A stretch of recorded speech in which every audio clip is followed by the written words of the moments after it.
ଆଜିର ପ୍ରଥମ ନ୍ୟୁଜ୍।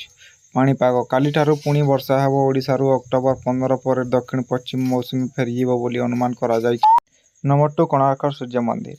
କୋଣାର୍କ ସୂର୍ଯ୍ୟ ମନ୍ଦିର ଗର୍ଭଗୃହ ଓ ଚାରିପାର୍ଶ୍ୱରେ ହେଲା GPRS laser scanning survey. Number 3ରେ ମୁଖ୍ୟମନ୍ତ୍ରୀଙ୍କ ଅଭିଯୋଗ ପ୍ରକୋଷ୍ଠ। ଦେଢ଼ ମାସ ପରେ କାଲି ଖୋଲିଲା ମୁଖ୍ୟମନ୍ତ୍ରୀଙ୍କ ଅଭିଯୋଗ ପ୍ରକୋଷ୍ଠ। 4ରେ ହେଲା ଭରତପୁର ଥାନାର ଘଟଣା। ଭୁବନେଶ୍ୱର ଭରତପୁର ଥାନା ଘଟଣାକୁ ନେଇ ନିଜ ଆଡୁ ମାମଲା ରୁଜୁ କରି ଶୁଣାଣି କଲେ ଓଡ଼ିଶା ଉଚ୍ଚ ନ୍ୟାୟାଳୟ। 5 ନମ୍ବରରେ ହେଲା ଅପମିଶ୍ରିତ ଓ ବିଷାକ୍ତ ମିଶ୍ରଣରେ ନକଲି କ୍ଷୀର। କଟକ ଅତୁଡ଼ା ନିକଟରେ ମହାନଦୀ ପଠା ଜଙ୍ଗଲ ଭିତରେ ରୋହିଣୀ ଦୁଗ୍ଧ କମ୍ପାନୀ ଉପରେ ଚଢ଼ାଉ। ଅପମିଶ୍ରିତ ଓ ବିଷାକ୍ତ ମିଶ୍ରଣରେ ନକଲି କ୍ଷୀର ଓ ଲସି ଜବତ। 6 ନମ୍ବରରେ ଆସିଲା ଘୋଷଣାରେ ରହିଗଲା କେନ୍ଦୁଗୁଡ଼ା ପୋଲ।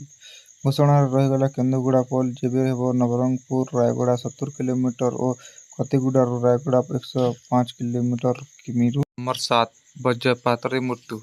ରାଜ୍ୟର ବିଭିନ୍ନ ସ୍ଥାନରେ ବଜ୍ରପାତରେ 3 ମୃତ୍ୟୁ 2 ଗୁରୁତର। ନମ୍ବର 8ରେ ଆସିଲା ବାର୍ଡଫ୍ଲୁ ଭୟ। କମିଲା ବାର୍ଡଫ୍ଲୁ ଭୟ କେବଳ ପୁରୀ ଓ କେନ୍ଦ୍ରାପଡ଼ାରେ କଟକଣା। ଅନ୍ୟ ଜିଲ୍ଲାର ଲୋକେ କୁକୁଡ଼ା ଓ ଅଣ୍ଡା ଖାଇପାରିବେ। 9 ନମ୍ବରରେ ଆସିଲା ରୁକ୍ସାନା ବାନୁଙ୍କ ମୃତ୍ୟୁ ମାମଲା।